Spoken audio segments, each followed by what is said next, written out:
Thank you. Here the wind is whistling. I don't know if you can hear the wind from the other side of the line, but here the wind is strongly whistling at the No, I moment. can't hear it. Preparing. That's good. I That's love good. listening when you all sometimes are on the mic because I can hear birds there, or sometimes when Fernando or and Felipe are on, and I don't hear that a lot here, and so I'm like, oh, that sounds so amazing and so peaceful. Yes, it is true because you get like a universe that comes from the sound. Yes, that's great. Jill, this morning, if you can see the whiteboard, I prepared a text called Patach Eliyahu, the opening. Patach is opened in the past, Eliyahu, Elijah.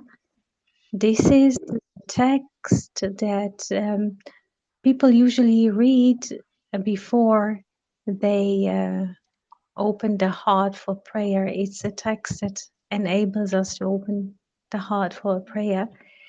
And there is like a part of it which we shall read today, and then we shall discuss a painting. And I would like to ask you if you're willing to read for Yes, us. yes. Thank you so much. The text um, is wide enough. You see everything is clear, or shall I open more? It's better like this, the Yes, it's text. clear. It's perfect. And whenever you progress in the text, I will move the text that you will be able to see the flow Okay. of So it. I'm Okay? starting at the very top. Um, Yes, okay. Okay. I probably won't be able to read the Hebrew. So it's okay. okay. You want me to go ahead? Yes, Okay. please. Pa- um, you said Patach Eliyahu. Patach Eliyahu opened. Elijah opened. This is what it means. Okay. Open. Is an Aramaic Kabbalistic discourse from the introduction to Tikkun Zohar. It is named after its initial words, where it is attributed to Elijah the prophet. Considered a foundational text of Kabbalah, Patash Eliyahu is known for enumerating and summarizing the Sephiroth, corresponding them to parts of the body and describing the infiniteness and uniqueness of God. Opening. Elijah opened and said, Master of the worlds, you are one, but not in number. You are he who is highest of the high, most hidden of the hidden. No thought can grasp you at all. Introduction to the, is it Sephiroth? Okay. Yes. You are he who dispatched 10 rectifications and called them 10 Sephiroth, with which to conduct the hidden worlds which are not revealed and the revealed worlds. And with them you conceal yourself from humankind, and you are he who binds them and unifies them, and to the extent that you are within them. Anyone who will separate one among these 10 Sephiroth from its fellows is considered as if he made a separation within you. And these 10 Sephiroth proceed according to their order: one long, the right axis; one short, the left axis; and one intermediate, the middle axis. And you are he who conducts them, and there is no one who conducts you, neither above nor below nor from any side. You arranged garments for them from which fly souls to mankind, and you arranged many bodies for them, which are called bodies compared to garments which cover them and are named in this arrangement. And Thank is you. that the end? This is not the end. This is part Okay. of it. And I would like to ask you a few questions about the text. What is your impression from the text? Basically, from the introduction to the Sephirot. Sephirot is the spheres. We have 10 spheres, like we have 10 Mm-hmm. fingers. Human. Good afternoon, Charles. We have 10 spheres, 10 fingers, and there is an opening which describe the universe. So you started, you are he who dispatched 10 rectifications and called them 10 spheres, which with which to conduct to the hidden worlds, which are not revealed and revealed. This is very, very open text, which try at the same time to open our heart to the hidden and to conceal the hidden. This is a dual text. And before I move to Van Gogh painting, I would like to ask you, what is your impression so far from the text? It kind of makes me kind of feel like um,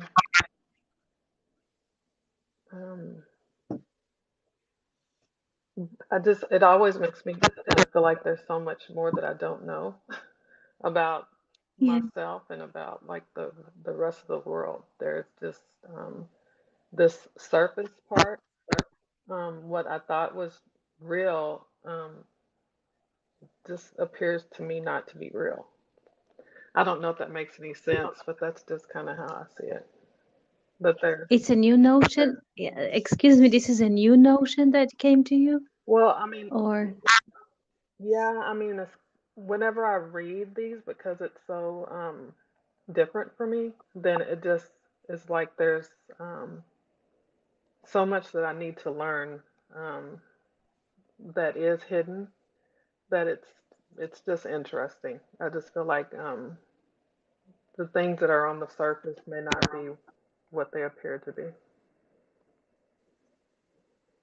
that's correct. That's correct. And this text appears or is associated, there is a story. I would like to give a bit of background of this text, which was written later, but there's a story in the Babylonian Talmud that tries to tell us what happens when the Romans came to the Holy Land. This is about in the time that Jesus was here, shortly after he was put on a cross. And the Romans had decisions that people would not learn. What you see is what you get. And there was like a decision that people should not learn those secrets of divinity, this wisdom.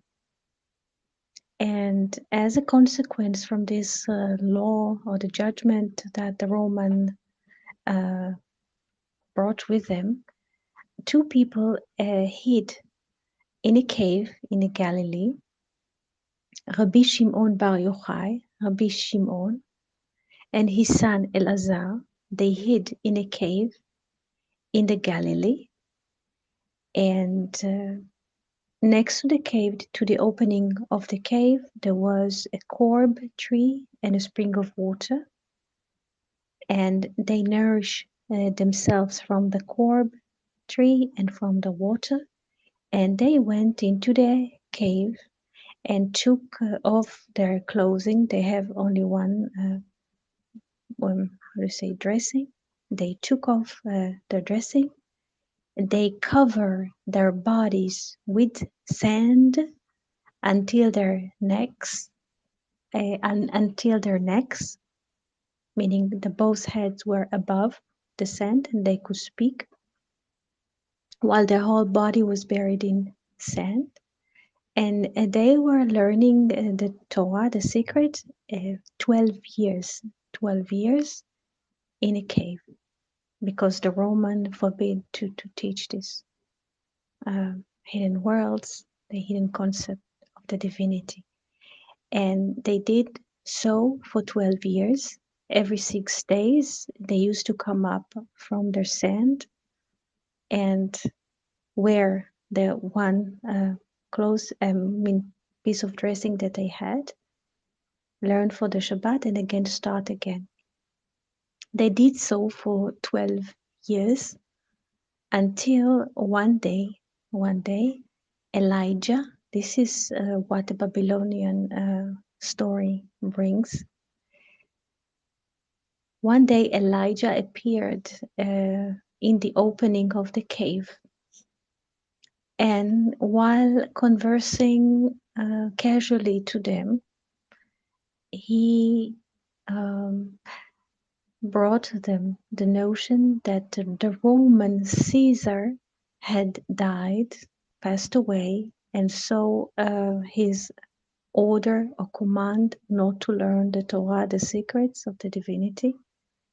And since the Caesar is gone, so also his law or command not to teach the Torah, the secret, is gone. So, in other words, they can leave, they can go out of the cave, both of them, Rabbi Shimon, the father, and Rabbi Elazar, his son. And this little story that appears in the Babylonian Talmud as one sentence or two sentences is the spiritual atmosphere in which this text, Elijah's opening, is written.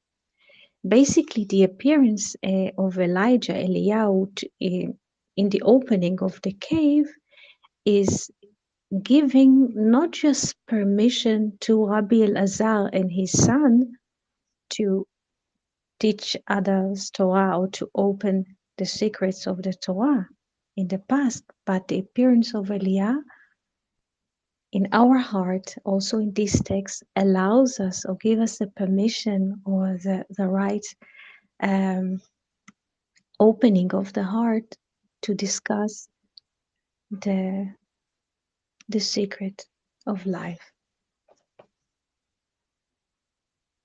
Is it the first time that you hear the story? Yes, this is the first time I've heard it. It's pretty amazing. That's 12 years. That's Yeah, amazing.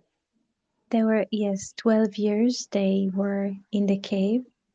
They went out. There's another story in the Babylonian Talmud that after 12 years they went out from the cave and they could not understand. They saw people plowing in the field and they did not understand how can a man work in the field in agriculture, be a farmer, and not to deal with the secret of life.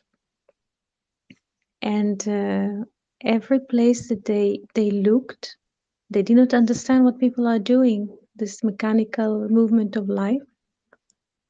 And God saw that they were very judgmental because they were like equivalenting the inner secret and the, so to speak, life outside of the cave.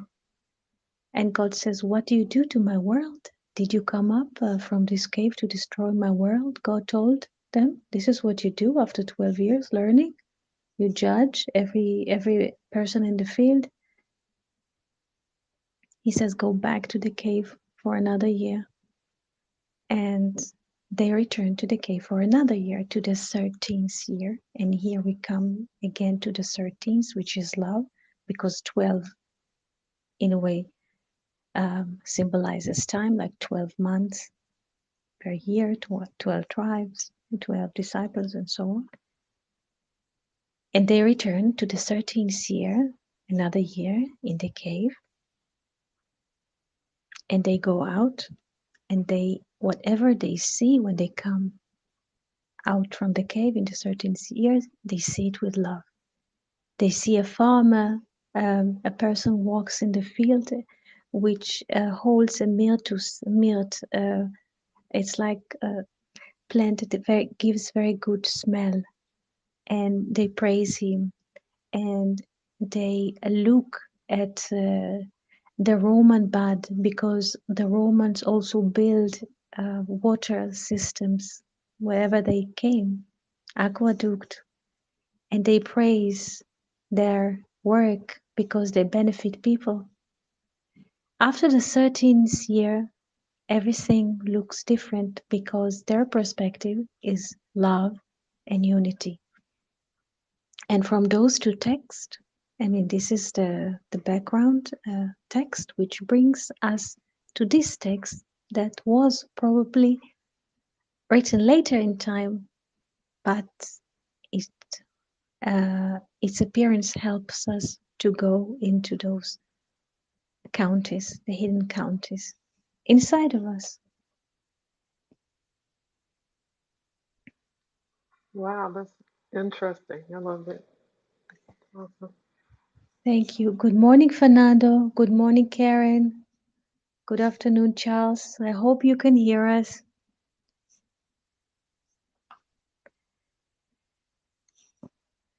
And to those who joined us now, Jill was reading from Elijah's opening. And in a way, since we have like new friends here coming, I would like us to maybe read again, Jill, again the text introduction to the Sephiroth, to the 10 spheres, because we have new friends. Can you please read again? Do I Yes. need to start at the very top, or you want me Oh, to start? just introduction. Master Elijah opened and said, and then yes. Okay. Elijah opened and said, Master of the worlds, you are one, but not in number. You are he who is highest of the high, most hidden of the hidden. No thought can grasp you at all. You want me to continue down? Yes, it's Okay. 7 lines. You are he. You are he who dispatched 10 rectifications and called them 10 Sephiroth, with which to conduct the hidden worlds which are not revealed, and the revealed worlds. And with them you conceal yourself from humankind. And you are he who binds them and unifies them, and to the extent that you are within them, anyone who will separate one among these 10 Sephiroth from its fellows is considered as if he made a separation within you. And these 10 Sephiroth proceed according to their order: one long, the right axis; one short, the left axis; and one intermediate, the middle axis. And you are he who conducts them, and there is no one who conducts you, neither above nor below nor from any side. You arranged garments for them from which fly souls to mankind, and you arranged many bodies for them, which are called bodies compared to garments, which cover them and are named in this arrangement. Thank you so much. Thank you so much. So the human souls are just our human souls are what? Just garments. This is interesting. Very interesting. Now with this text, I would like that this text is in our mind and the story of the Rabbi Shimon, Rabbi Elazar, the Romans, Elijah. I would like us to focus in this Van Gogh painting. Yes, this is a here. This is the tree Tzipus at night. And look at this painting and I, try.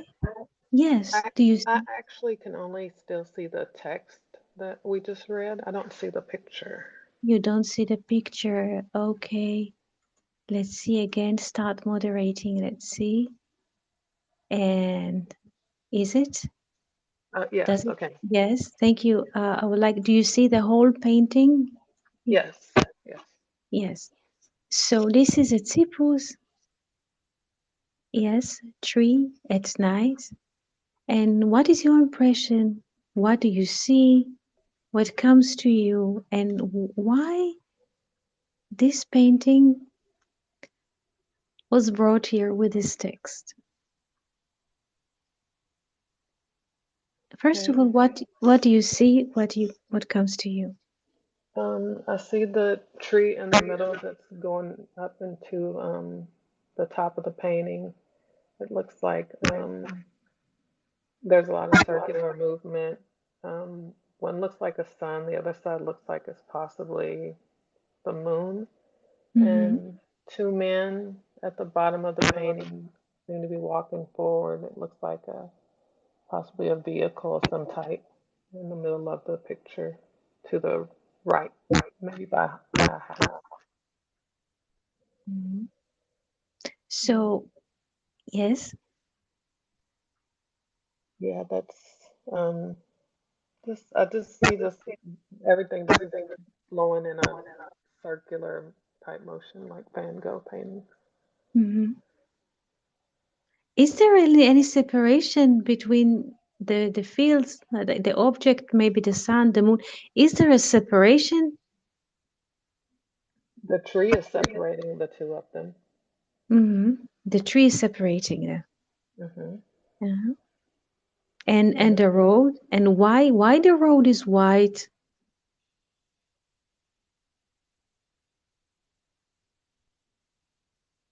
um, was it wide or white? Yeah, wide, wide and white. In a way, it answers the answer itself. Wide is white. Yes, it's Hmm. yeah. What is the relation between the text and this painting?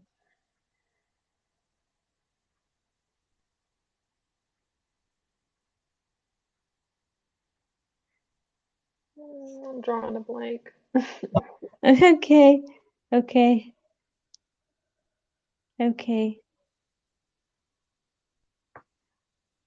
Is there anybody else who would like to answer this question? What is the relation between the text, Elijah's opening, and Van Gogh painting? Why they are brought together? What is the text saying, Jill?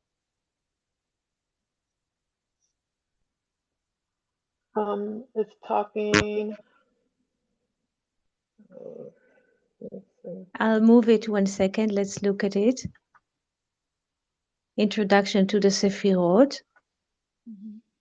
Yes. What is the text saying? That there's a hidden world and there's a revealed world. Yes. Yes. Master of the worlds, you see, in the opening, Master of the worlds, you are one, but not in number. You are He is the highest of all high. Usually, we are, as humans, we are educated to divide, to see the world in division. The sun for itself, the moon for itself, the tree for itself, the field for itself, because we have words. We have words that describes this is a tree, this is a field, this is a mountain, this is the sun, this is a moon, this is a road, and so on. But here in this painting, and also in other paintings by Van Gogh, there is a beautiful flow that there's like fields of energy is one cosmos, one universe, and there's like just flows.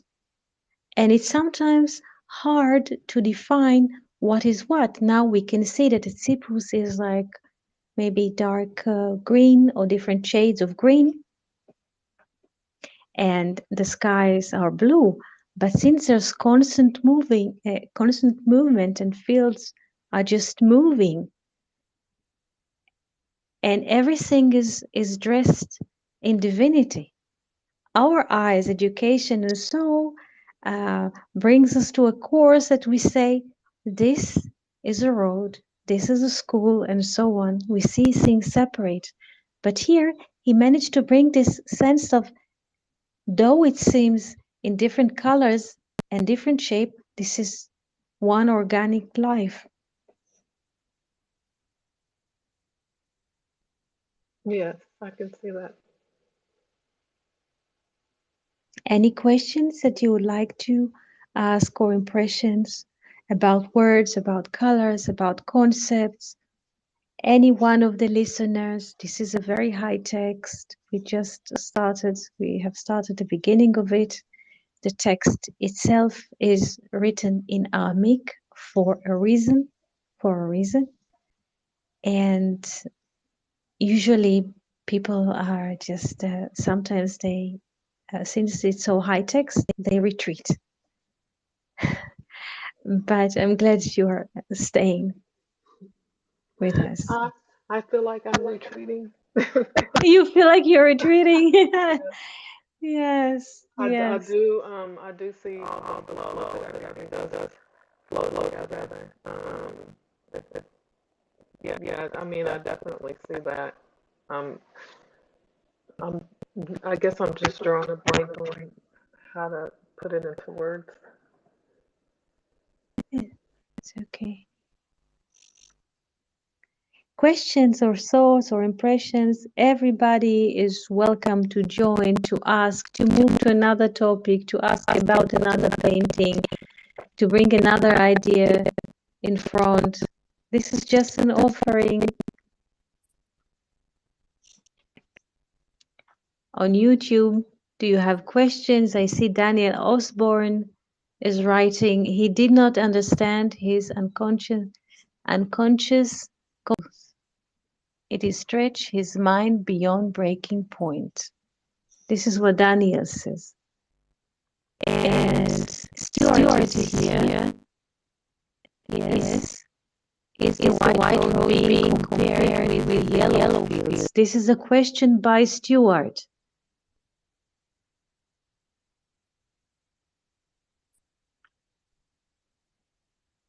And Daniel says, if he did understand, he would be joyful. And it does not continue. So let's look into this Stuart question. Is the white road being compared with the yellow fields? What do you think? What is your impression? Is the white road compared with the yellow field? What do you think? Or what is your impression?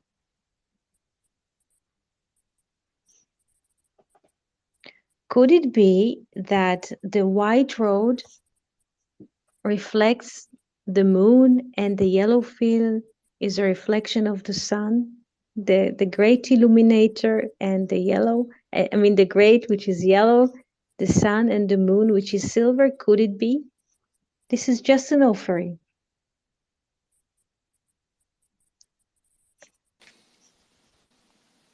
Yes. Yes. Shalom, Eti. Shalom, friends.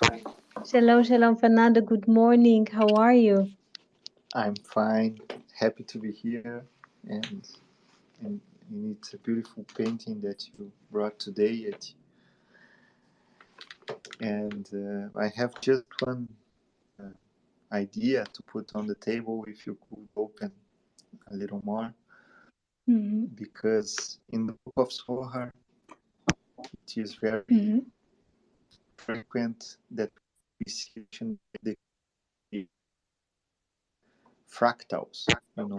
It's like this structure that we read on this opening of Elijah about Yes. the 10 spheres. Uh, it happens again inside of each spheres. So the book of Sohar describes it like 7 rivers came from divinity, and inside of these 7 rivers we have another 7, and inside of these another 7 rivers we have like 7 other kinds of water, and so on, till we go to the great sea, that is the unity. So my question, even in this painting, if we zoom in some of these elements, we can see this flow of energy that you were talking before, and I'm just wondering how can we see these fractals inside of each sphere, and how can we see the whole structure of creation inside of things that happens to us, in little things that happens to us. Don't know if you could say something.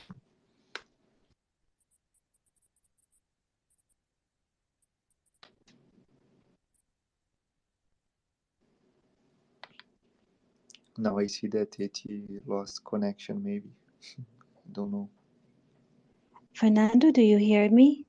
Yes, There's a sound. yes, yes. Thank you. There was a disconnection, but I heard you. I just want to repeat the question if I heard the most of it.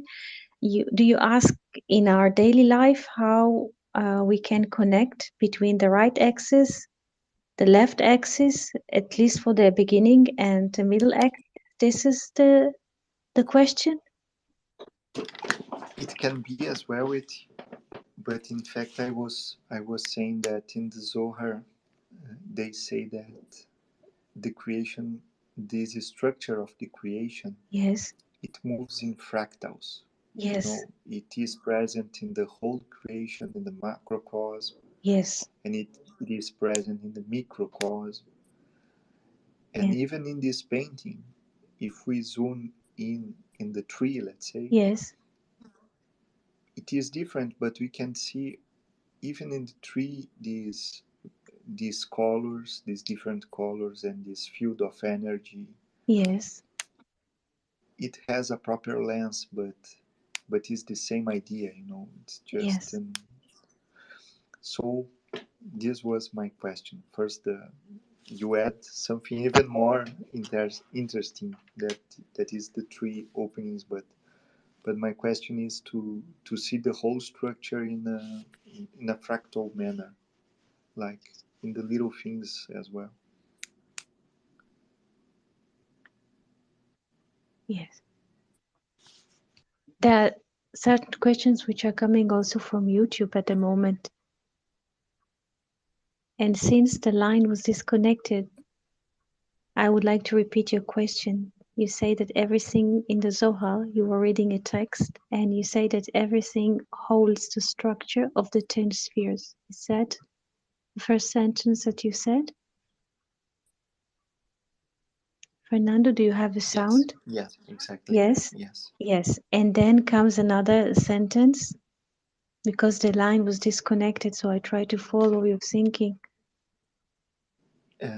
It makes me remember a text on the Zohar that says that a river flows from the Eden, and Yes, inside of this river we have seven other rivers, and inside of these seven other rivers we have another seven yes, kinds of water, and so on, till we come back to the great unity that is the sea, you know.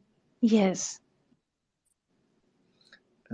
So what I was trying to say it is that the creation is like a fractal of this sea, of this beautiful unity.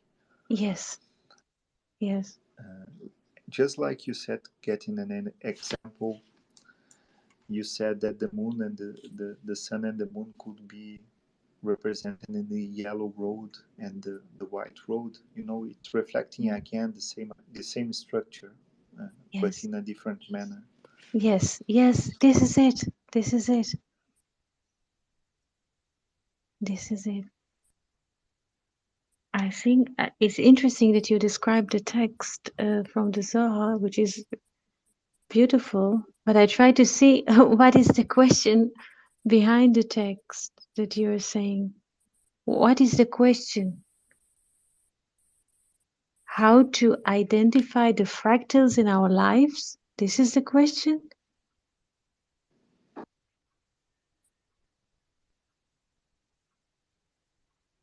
Is there a sound?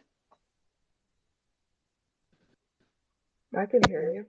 You can hear Fernando? Yeah. So how to describe, how to identify the fractals in our daily lives, you mean? Yes. Yes. This is interesting. This is an inner work that it's between a person and himself or herself, and it is an inner work, and it depends of what comes to our daily lives, what kind of conversations are coming, or the happenings, and it is, I would say, this is a individual work that a person weaves from what comes to him in a day, weaves a garment. Do you understand? Like we are doing in our conversation here on YouTube or on Slack or whenever we change ideas and impressions between us. This is something which is not a structural. It's just in movement all the time. It's like a mobile all the time. You know, babies, they have above their head this mobile that play music and moves the stars, the moon, that, you know, everything moves in with the music of life. But this movement and those fractions that are coming into our lives, when they are presented to us in a daily life, eh, it calls us or challenges us to build up a story. While we build up a story, we're relating to those fragments and put them together, and we unify the creation and we bring it back to oneness. This is our work here, basically. We are, through our daily lives, we are coming into fractions. Sometimes it's words of people, text, communication, it's the weather, sometimes it's a bird, sometimes it's a neighbor, sometimes it's a cat. All kinds of, like, people look at astrological map. They want to be wise. They want to understand the relation between the stars. So they measure the angles and where's the sun and where's the moon in relation to. And they learn from the exhibition. Let's say I will now paint. I will move a bit, and I would like to show something. People look at things like stars. 1 second, I moved the keyboard that I could write here. They look and they say the following. Here, let's say, here there's a moon, and here the sun, and here there's another star. And they weave like some kind of a story because they see the moon, the sun, and the star, and they weave a story. This is astrological map, but our life, in our daily life, what crosses us, those little details, like Thomas Mann says, when he was writing uh, the story Joseph and his brothers, he says we don't need to invent reality. The reality comes to us like in fragments, and we just put the parts together. This is it. It's an open creation. And by us weaving the story together, we are participating in the creation because we order things, we bring them together. Because the world before our cognition is tohu. But when we find order in our daily life and with communication with people, and suddenly things are coming together, vayehi or, and there's a light.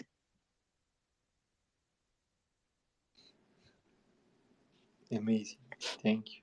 You're most welcome. You're most welcome. There is another question that I saw. 1 second. Anya is in the text wondering why the right side is short and the left is long. Maybe it's opposite. Let's see what the text is saying. Let's move to the text and see what is the text saying.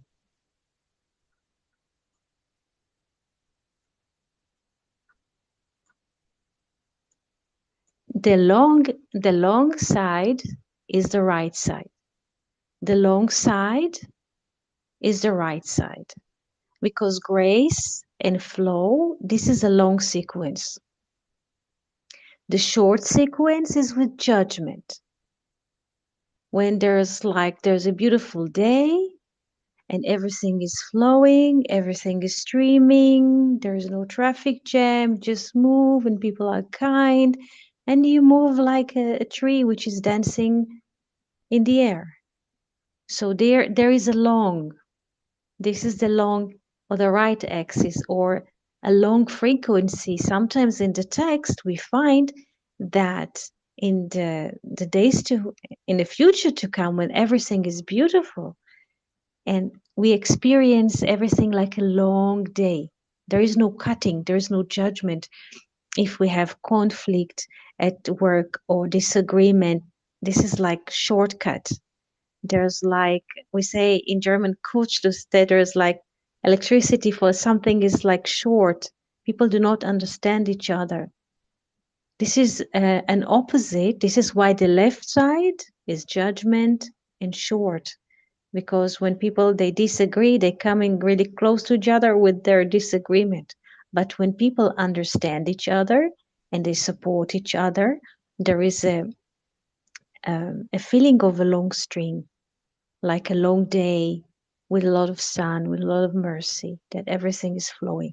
So the right axis of the tree of life is long, grace and flow, and everything is okay, and people are fine and kind. The left side is like judgment and short, and the middle axis is a combination of the two, so it's balanced. So, and it's like a braid. You know, sometimes our life, I will put here a little drawing. Some humanity is like a braid. Like sometimes we are on the right, and there's here a left, and there's a middle, and everything is moving all the time. When you see this braid of a girl, or you see the challah, the Shabbat braid, what used to be sometimes right, it moves here and suddenly becomes left, right? And here comes left, and then it moves again. It looks like a DNA structure a bit. Everything is a movement all the time. And we can feel if in our daily lives everything is like a beautiful day, everything, wow, this is really happiness, but suddenly comes another day and everything is stuck, does not move. Okay, so we're feeling short. So we understand, but there is a reason for this. It's not that we are to blame, because this is how things are.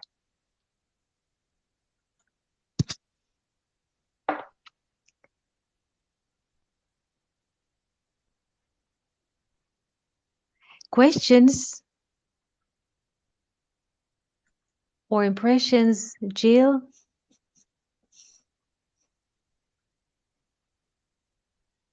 I'm just listening and learning. So I just wanted to say this comes to me a verse from the Bible. Uh, when it is a good day, being good, when everything is flowing, that our day is like this. When everything is flowing, beyom tov, beyom tova, something in a good day, I feel the kindness of the day. But in a bad day, so to speak, when everything coming short, look into the depths of things.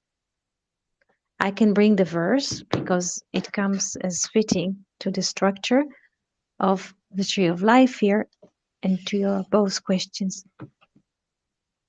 Do you have other questions or impressions?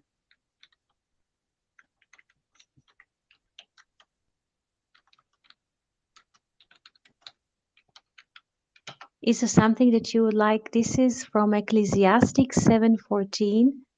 Ecclesiastes 7:14.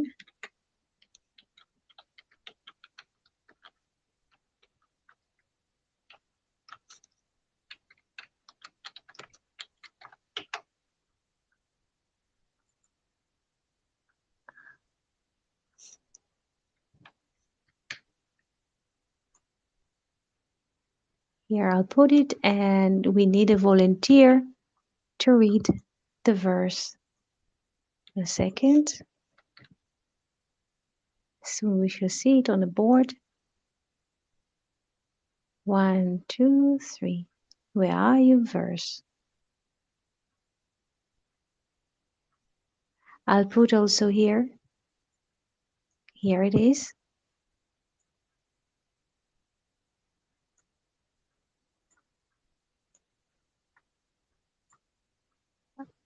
Maybe I'll put it below that we shall have a free text. And where is the below here? There's so many text. 1 second. Oops. Who would like to read the text, please?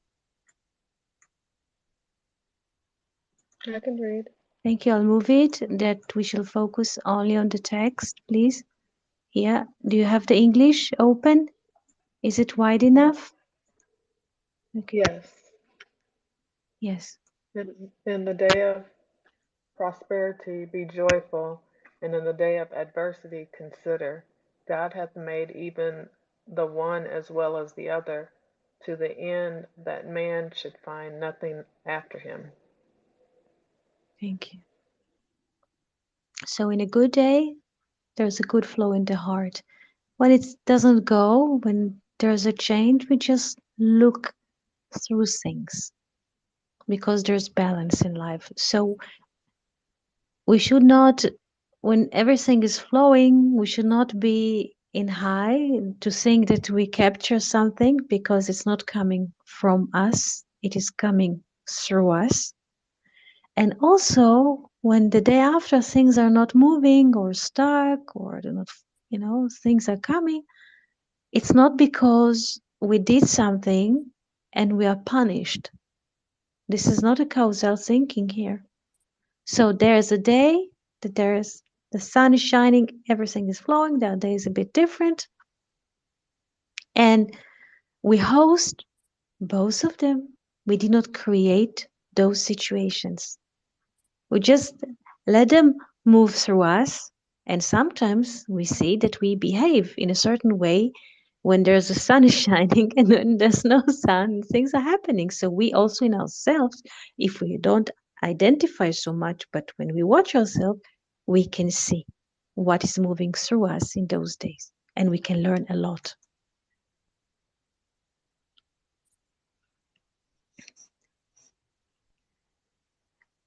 Questions and or impressions that you'd like to share? I have a question. Yes. Um, when you're talking about the like the right and well, the short and the long and an intermediate, um, is there sometimes that we cause our own blockages that keep you in a certain area? It is when we repeat, if we see that inside of ourselves or people close to us, see that we repeat the same things that brings us to the same junction all the time. If we can follow, it's like when we work with the software. If something will not go with the software, it will tell you, please put again the number. There's a mistake or something like this. So I don't think that we are sinners. Like there's like we grow. People are this is how they grow people. You're a sinner, and so I don't think that those are the things. It is through life we understand that we can grow and there's mistakes and we can correct our mistakes. So it's not that we did something wrong and we are being punished. It just we're not doing this right and we have to tune our vessels better. Thank you. You're welcome. But definitely we're not sinners that we deserve punishment, or this mindset does not fit people who are like walking in the path towards good life, because this is not a judgment. A child, sometimes they grow children in this high, you don't should not do this and that, but it's quite open if you want to grow. It is wild open. The question if we want to walk in this openness.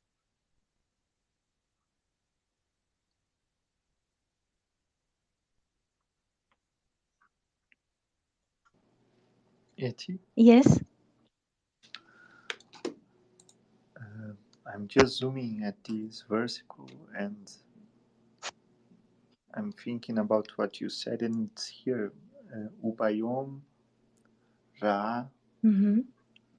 Re. Yes. It's interesting that the bed, Ra, Mm-hmm. and the scene that is Re, it's we have only the Aleph in between the different both. So like Yes. you said, when we have a bad day, we have only to bring it to unity with Yes. that Aleph. Excellent. Excellent. To turn the 70, the Ain, into Aleph. To turn the 70, the skin garments into light garments. Excellent. Excellent. A bad day.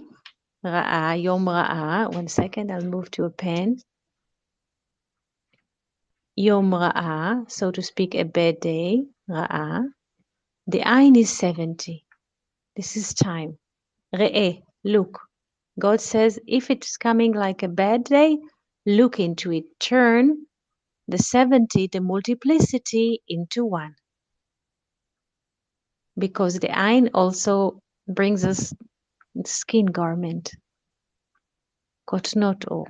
So when everything, so to speak, splits and multiple, and we don't find the origin or the way back, look.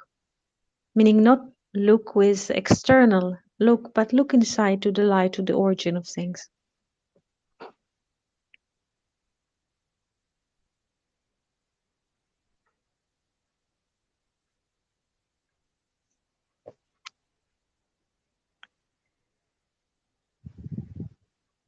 Questions?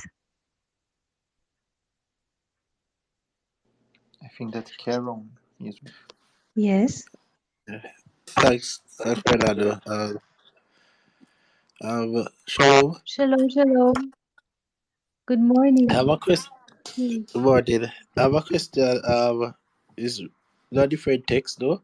Well, for a different text, just to understand, I want to have a regarding to the text. Sorry about how I sound. Kind of coming coming down with the stiffness.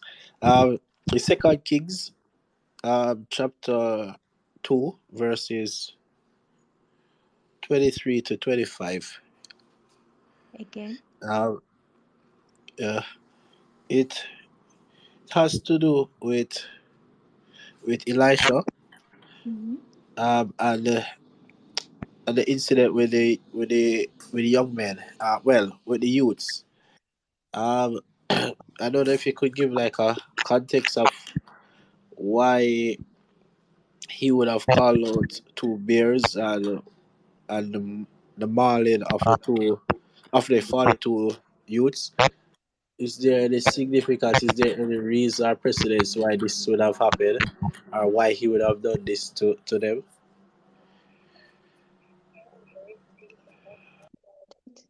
And I can send you after this class on Twitter. You could listen to this. Oh, Okay. repeat. I never hear it so clearly. Yeah. If I can repeat, there is a beautiful podcast that we made about your question, and I can send it to you via Twitter after this class. Okay, thanks. Yes, I will send it to you. Yes? Yes, thanks. Thank you so much. Thank you. Thank you. So, thank you all for coming here together and listening to Elijah's opening and to the ideas of the Zohar, which were expressed here, and to the background, the Babylonian story from the Babylonian Talmud, the story that brings Elijah's opening. If you have questions or impressions and you would like to share with us, please email us. We shall be happy to meet you here tomorrow at the same time. Shalom. Thank you. Shalom, shalom. Thank you so Shalom. much. Shalom, Shalom. shalom. Shalom, and feel good, Shalom. Karen. We wish you good health. Thank you. Okay.